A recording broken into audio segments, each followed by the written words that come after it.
प्रश्न 29। एक समचतुर्भुज की प्रत्येक भुजा 3√5 मीटर है तथा इसका एक विकर्ण दूसरे का दुगना है, तो चतुर्भुज का क्षेत्रफल ज्ञात करें। तो प्रश्न 29 में हम सबसे पहले लिखेंगे माना कि समचतुर्भुज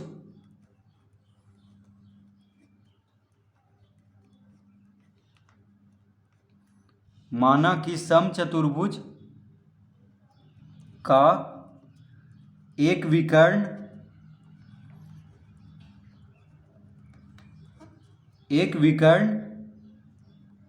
है x मीटर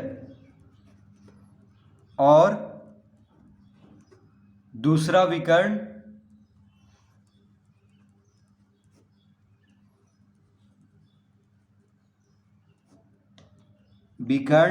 दूसरा विकर्ण है 2x मीटर। तो हम क्या मान लेंगे कि समचतुर्भुज का एक विकर्ण x मीटर है और दूसरा विकर्ण है 2x मीटर। तो ऐसा क्यों? क्योंकि प्रश्न में कह रहा है कि इसका एक विकर्ण दूसरे का दुगना है, यानी समचतुर्भुज का एक विकर्ण दूसरे का दुगना है। तो अगर हम एक विकर्ण को x मान लेते हैं तो दूसरा विकर्ण कितना हो जाएगा? 2x मीटर, क्योंकि एक विकर्ण दूसरे का दुगना है। तो जितना एक विकर्ण होगा उससे दूसरा विकर्ण दुगना होगा। तो x मीटर माने हैं एक विकर्ण को, तो दूसरा विकर्ण हो जाएगा 2x यानी दुगना। ठीक है, तो इस तरह हम पहले मान लेंगे समचतुर्भुज का विकर्ण को। समचतुर्भुज का प्रत्येक भुजा दिया हुआ है यहाँ पे 3√5 मीटर। तो लिखेंगे समचतुर्भुज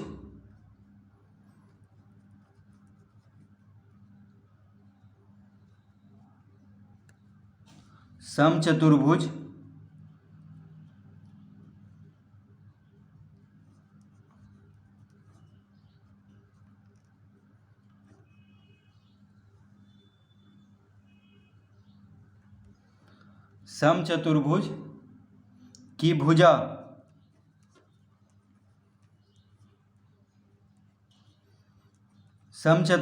भुजा बराबर।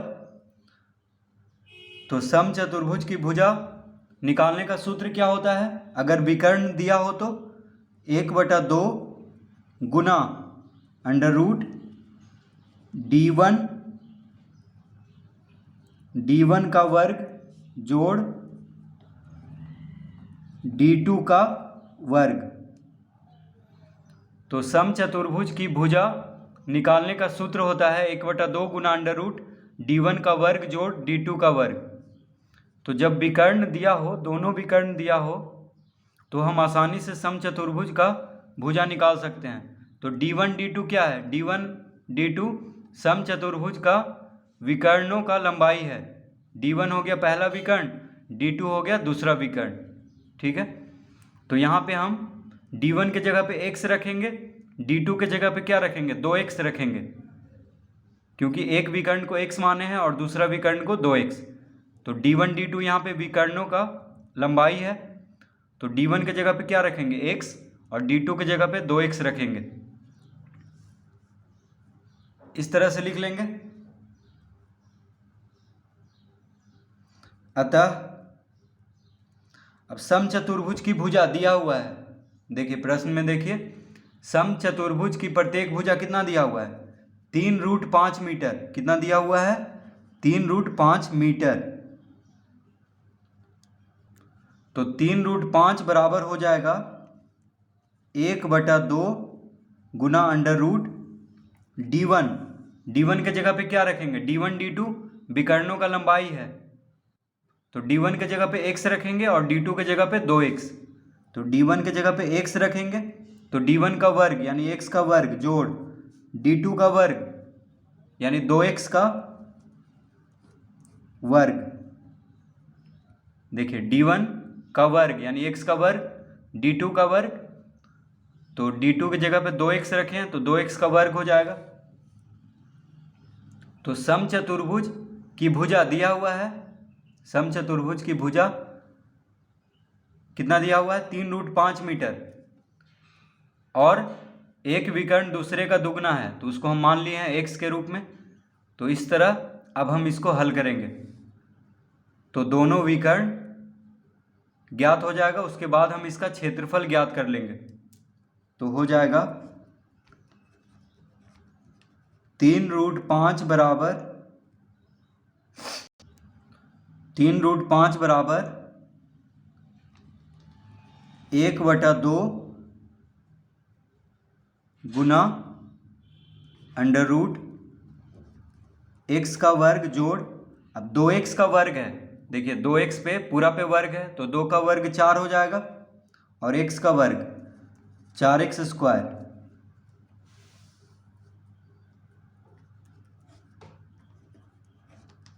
3√5 बराबर 1/2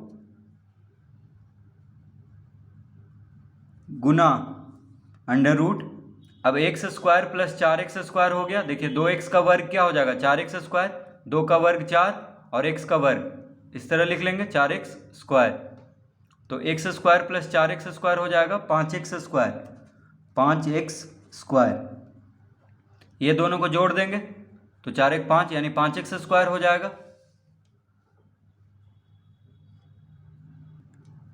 अब 1/2 है, 2 यहाँ पे भागा में है, बराबर के दायां तरफ 2 भागा में है तो 2 को दायां तरफ भेज देते हैं तो गुना में हो जाएगा, यानी हो जाएगा 2 गुना 3√5 बराबर अंडर रूट 5x²।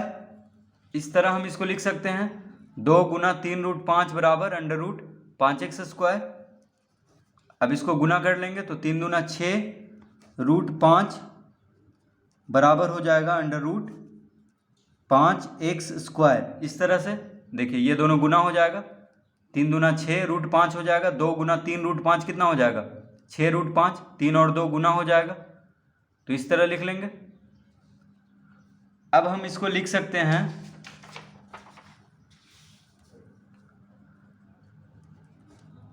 6√5 का वर्ग बराबर 5x²। इस तरह हम इसको लिख सकते हैं। ये कैसे हो गया, तो बराबर के दायां तरफ अंडर रूट में है तो इस रूट को हम बायां तरफ भेजेंगे तो वर्ग में हो जाएगा। देखिए ये रूट जब इधर आएगा दायां से बायां तरफ तो वर्ग में हो जाएगा, यानी 6√5 का वर्ग बराबर हो जाएगा 5x²। तो 6√5 का वर्ग, 6 का वर्ग 36, 6 का वर्ग यानी 6 गुना 6 36 और √5 का वर्ग, तो √5 का वर्ग √5 गुना √5 क्या हो जाएगा 5, और यहाँ पे हो जाएगा 5x²। ठीक है, अब x बराबर कितना हो जाएगा, अतः x बराबर हो जाएगा 36, देखिए x² बराबर 36 गुना 5/5, x² बराबर क्या हो जाएगा 36 गुना 5/5, तो 5 बटा में कैसे आ गया 5 यहाँ पे x² के साथ गुना में है, देखिए बराबर के दायां तरफ 5 गुना में है तो 5 को अगर हम इधर भेज दें तो भागा में हो जाएगा, तो x² बराबर हो जाएगा 36 गुना 5/5। ये 5 जो है भागा में आ गया है इधर आके। अब यहाँ पे 5 से 5 काट देंगे तो क्या बच गया, तो x² बराबर कितना हो गया, तो x² बराबर हो गया 36, x² बराबर कितना हो गया 36, तो x बराबर कितना हो जाएगा अंडर रूट 36। देखिए स्क्वायर है तो स्क्वायर को जब हम बायां से दायां तरफ भेजेंगे तो अंडर रूट में हो जाएगा, तो √36 यानी कितना आ जाएगा x बराबर 36 का वर्गमूल 6 होता है, क्योंकि 6 गुना 6 क्या होता है 36, तो 36 का वर्गमूल 6 होता है, तो x बराबर आ गया 6, x बराबर कितना आ गया 6। तो लिखेंगे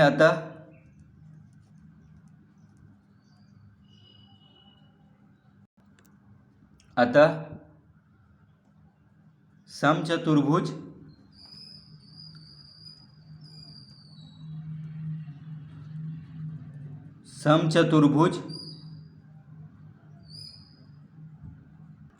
समचतुर्भुज के विकर्णों की लंबाई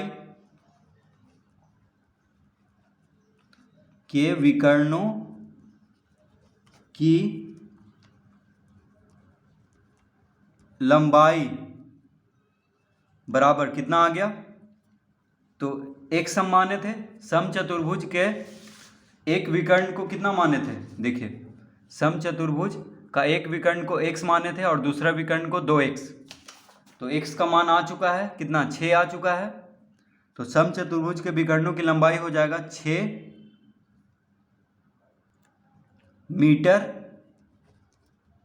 मीटर में आएगा, क्योंकि प्रत्येक भुजा मीटर में है। तो समचतुर्भुज के विकर्णों की लंबाई बराबर 6 मीटर, क्योंकि x मीटर माने थे। तो x बराबर कितना आ गया? 6। तो समचतुर्भुज के विकर्णों की लंबाई को हम x मीटर और दूसरा को 2x मीटर माने थे। तो 6 मीटर और 2x यानी 6 दूना 12 मीटर हो जाएगा। तो पहला विकर्ण 6 मीटर है और दूसरा विकर्ण 12 मीटर है, क्योंकि प्रश्न में ही दिया हुआ था कि एक विकर्ण दूसरे का दुगना है। देखिए, दुगना है, 6 दूना 12 यानी दुगना है। तो एक को x माने थे और दूसरा को 2x। तो x कितना आ गया? 6 यानी 6 मीटर हो जाएगा, और 2x यानी 2 गुना 6 12 मीटर। तो समचतुर्भुज के विकर्णों की लंबाई ज्ञात हो चुका है 6 मीटर और 12 मीटर। तो अब क्षेत्रफल निकाल देते हैं। अतः क्षेत्रफल यानी समचतुर्भुज का क्षेत्रफल बराबर, जब विकर्णों का लंबाई ज्ञात हो चुका है तो समचतुर्भुज का क्षेत्रफल का सूत्र क्या होता है? 1/2 गुना विकर्णों 1/2 गुना विकर्णों की लंबाई, माफ कीजिए, विकर्णों का गुणनफल। 1/2 गुना विकर्णों का गुणनफल। तो 1/2 गुना विकर्ण कितना कितना है? 6 मीटर और 12 मीटर, यानी 6 गुना 12 कर देंगे। तो 2 से 6 काट लेंगे 3 बार में। देखिए, विकर्णों का गुणनफल, तो विकर्ण है 6 मीटर और 12 मीटर।